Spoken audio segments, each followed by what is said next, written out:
All right, guys, welcome back to another one. Hope all is well.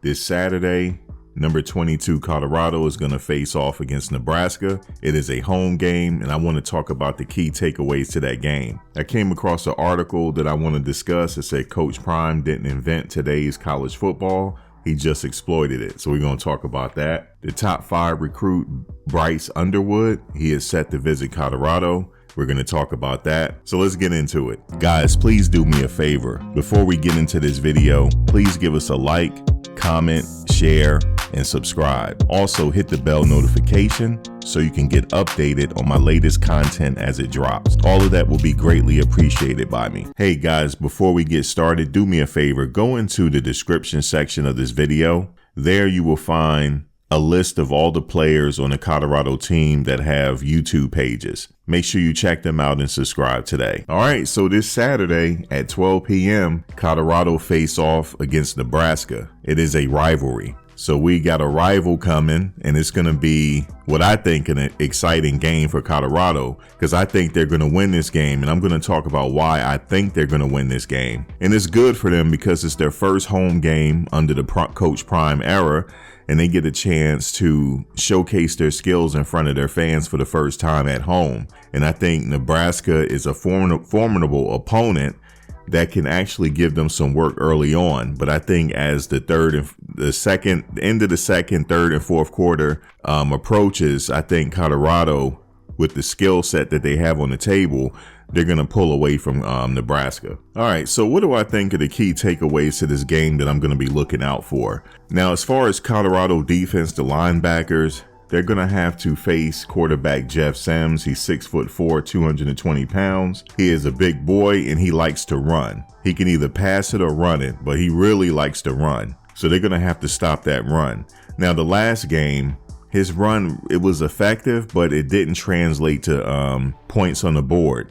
So I don't think Colorado is going to have a problem with his running game, because he do have a serious running game. But I think our defense is more than capable of stopping Jeff Sims.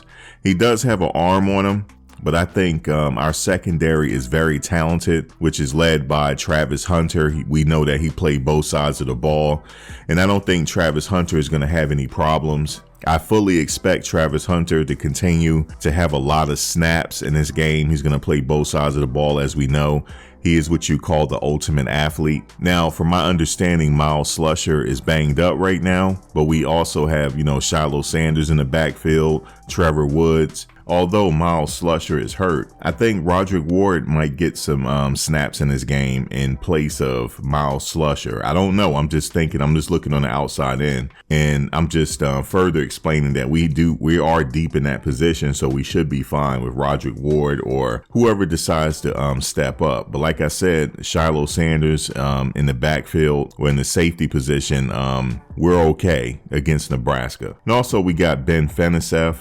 He might get some snaps, so we'll see. And look for Cameron Simon Craig to also get some play in this game as well. But as far as Colorado, can they score big like they did against TCU in this game? Of course. Expect some more records to be set, possibly. Shedeur Sanders is not going to have any problems getting rid of that ball. The offensive line is more than capable of protecting them, as we know. The offensive line let me just talk about the offensive line really quickly before I get to Shedeur. The offensive line has to get a lot of credit for Shedeur passing for 510 yards. They were able to protect him. If he wasn't protected, would he had thrown for 510 yards? The answer is no. So all questions have been answered about the Colorado offensive line. They're more than capable of protecting Shedeur Sanders. Now, with that said, getting into Shedeur Sanders. Shedeur Sanders' greatest asset is his intelligence. Number 2, his vision on the field. He can see the entire field, which means that he's going to find the open man. If you're open, he's going to find it. Number 3, he's very accurate. He has a laser for an arm. So when he finds his target, he's going to make sure that ball is placed in a certain way for the wide receiver to catch it. So Shedeur is not going to have any problems. If he gets in trouble, he could get on his bike and run and get out of danger. He can do that. He's not like the Nebraska quarterback, but he can run if he needs to. The running back position, I'm looking for Alton McCaskill to play. but we'll see. I don't know, but they're more than capable at that position. They have Dylan Edwards. The last game, he had a really good game. And so look for him to get a lot of reps. Look for Savion Wilkerson. They still have Kavassier Smoke, Anthony Hankerson. He got a lot of play in the last game. So they have a lot of running backs there. So I'm not worried in that category. And like I said, Dylan Edwards had a really good game, and I look for him to have an even better game this time around. Now, the wide receivers, obviously we got Javon Antonio, Jimmy Horn Jr., Tavares Dawson. They even have Jalen Ellis, Xavier Weaver. You know, they have, the list goes on and on and on. Of course, Travis Hunter is also going to play at wide receiver. Look for Jimmy Horn Jr. To have a big game. Him and Xavier Weaver, they're going to have a big game. And that's why I know Colorado is going to pull off this game. Not only are they going to pull off this game, what do I think the points spread is going to be at the end? This is just my opinion now. I think they're going to beat them more than a few touchdowns. I'll put it that way. And this game is not going to be close. Early on, it'll be competitive, in my opinion. But like I said, getting closer to halftime, Colorado is going to set the pace, set the tone, and impose their will. This, like they said, this game is personal. This is a rivalry game. This is a big game. Many fans said they don't care what they do for the rest of the season as long as they beat Nebraska. Look for them to beat Nebraska at home and have a really good game. Now, let's get back to the defensive line. The defensive line, I think each week they're going to get better and better. They did pretty good last week, in my opinion. So I'm not worried about the defensive line. I know some people want to see some sacks. You may see some this game. But number 7 for Nebraska, he likes to run. He's going to be hard to sack. He's not impossible to sack, but he's going to be hard to sack. So look out for that right there. Now, from my understanding, a top 5-star recruit quarterback, Bryce Underwood, is set to visit Colorado. Now, Bryce Underwood will get a taste of what Coach Prime is cooking up in Colorado. The nation's top quarterback in 2025 recruiting class will make a visit to Boulder in 3 weeks when Colorado takes on USC. Underwood is the latest recruit to announce he'll be meeting with the Buffs after the big win at TCU, as first reported by 247 Sports. Underwood is considered a top-tier quarterback and attends Bellevue High School, just outside of the Detroit area, the former hotbed for CU talents like Michael Westbrook. Now, he's 6'3", 210 pounds. Underwood still has LSU in Michigan high on his list of schools, but is reportedly considering Colorado as the current favorite after the Buffs' 45-42 win in Fort Worth over the weekend. Underwood family spoke with Sanders early this week and scheduled a visit, according to reports. Sanders originally gave an offer to Underwood back in January. Underwood has an impressive resume early in his football career, a 2-time state champion with 6,493 yards and 84 total touchdowns over the past 2 years. Yes, that's very impressive. He started the season at 2-0 at early Max Prep All-American honors. Now, see, look, Coach Prime originally gave him an offer back in January. Now, I had said in a previous video, once they start winning, the momentum is going to start to shift, and you're going to start to see a lot of other top recruits around the country come up to Colorado, because Colorado is looking very attractive right now. Look, you get a chance to play for a Hall of Fame coach. They're very transparent. You see what they're doing in practice. It's a sense of togetherness at Colorado. It's a sense of family. You see the players getting along. That's very attractive to parents and potential players. Coach Prime is setting a tone and an environment of winning. And also, there's a sense of togetherness there. You know, as long as you work hard, you're going to be rewarded. Coach Prime even said that he doesn't make any promises.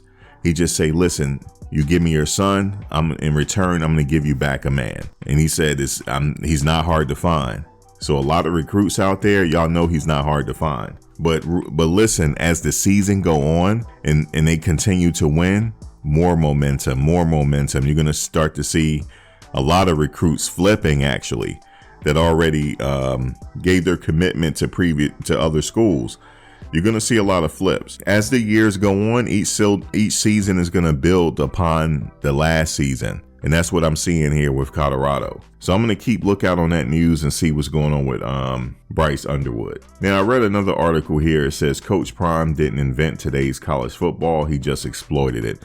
They're talking about the transfer portal. You know, this huge overhaul in the transfer portal.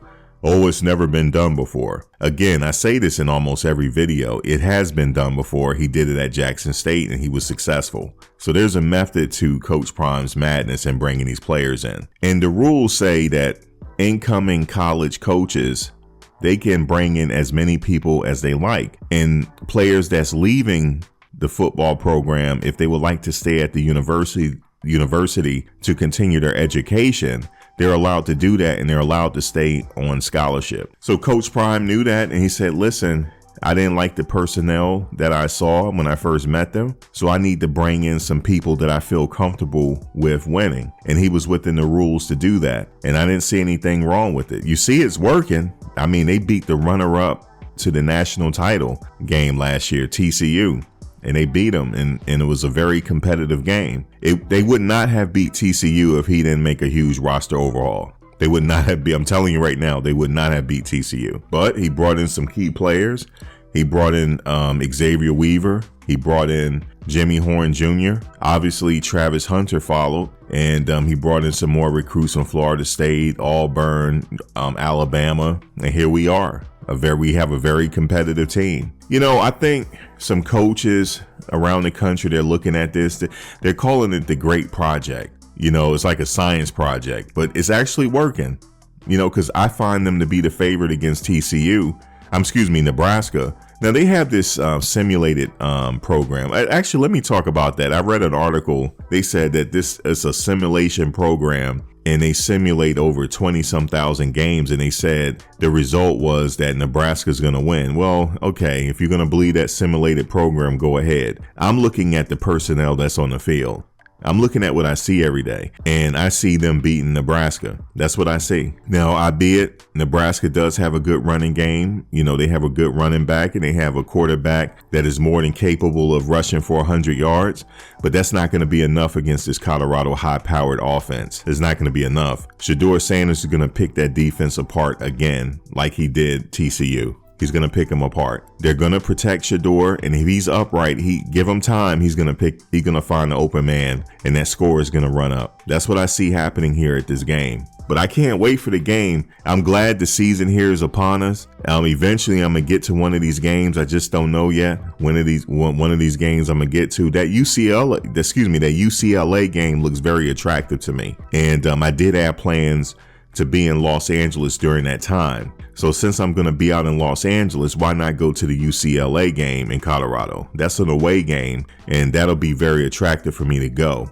So I will keep you updated, but that's far out. That's in October. I think it's in October. So we're going to see. Is October or November? Yeah, that UCLA game is October 28th. So I will announce that if I decide to go to the UCLA game. You know, that might be a game that I more than likely will go to. And the early games early on, I'm not going to be able to make it. I have prior engagements, and things come up. You know how life is. But this is a very exciting team. It's a very electrifying team. I said this before the season started. I said it's going to be a very electrifying team. Look at Jimmy Horn Jr. and look what Xavier Weaver bring to the table. They're electrifying. Now they're on the national stage because they're at Colorado. All eyes are on them, and it's going to be like that for the remainder of the season. All eyes are on them. That's how it's going to be. The Coach Prime effect, guys, is in full effect. Drop a comment below. Let me know how you feel. I'll talk to you later. Take care. Thanks for watching, guys. But before you go, please like, comment, share, and subscribe. Also hit the bell notification so you can get updated on my latest content as it drops. If you have any video ideas, feel free to leave a comment below. Take care.